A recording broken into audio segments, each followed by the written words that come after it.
Now this is an IBQ wherein a graph is there, an image is there, a graphical presentation, and we have a question. Okay, so first of all, see, the figure shows characteristic curve. This graph is all about characteristic curve for dental X-ray films, film A and B. Okay, so identify the correct statement. See, this is the characteristic curve for film A, this is the characteristic curve for film B. Now, which is correct? For the same density, film A and B require less exposure than film B. Film A is faster than film B. Film B is faster than film A. Both 1 and 2 and both 2 and 3. Okay. So here it is optical density is plotted against X-ray exposure. Okay. A plot of relationship between OD relationship versus OD versus exposure. This gives us what? Characteristic curve. So characteristic curve which is given here for two films.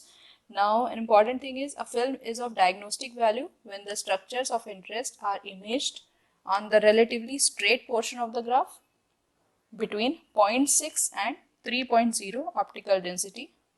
Okay. Characteristic curves of film reveal much information about film contrast, speed, and latitude.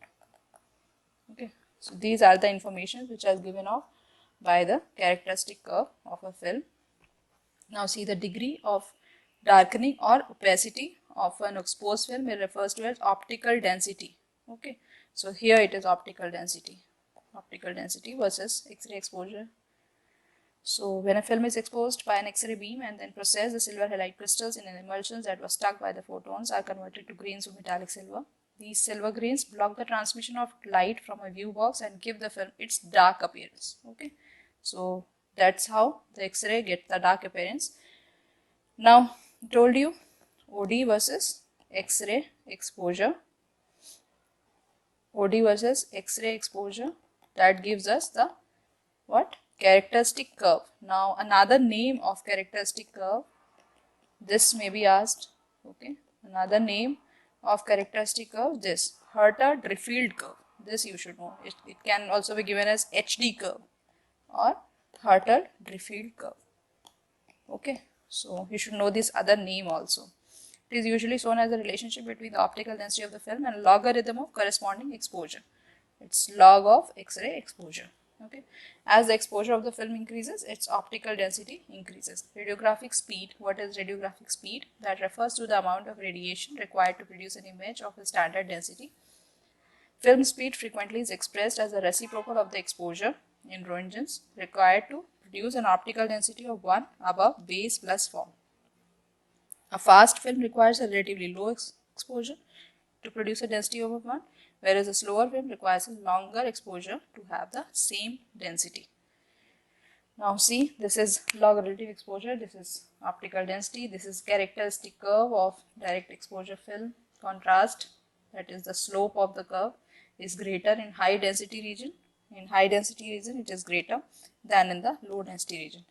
This indicates that to achieve an optical density of 2, when we have to achieve an optical density of 2, the relative exposure will be 2.5. From this graph, this can be inferred. Okay. Now, key concept we'll see for this image, which image is given here.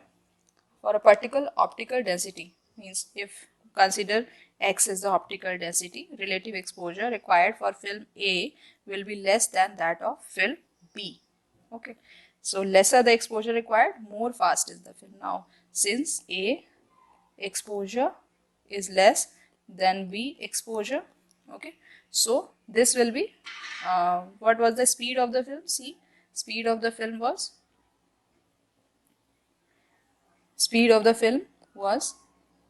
inversely proportional to exposure.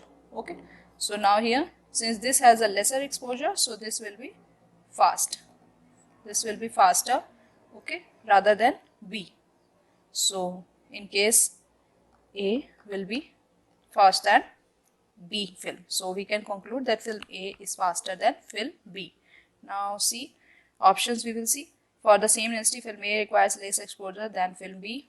Correct hai? This is correct statement. This is correct statement. For the same density, film A requires less exposure than film B. Film A is faster than film B. Now we will see first option, the credibility of the first option. Then film A is faster than film B, then film B is faster than film A, then both 1 and 2, then both 2 and 3. So here more than one option is correct. So answer both 1 and 2 are correct. Because same optical density, exposure for A is less than B. This is correct. Then second one, according to we discussed right now, film A is faster than film B. So option correct answer will be here both 1 and 2.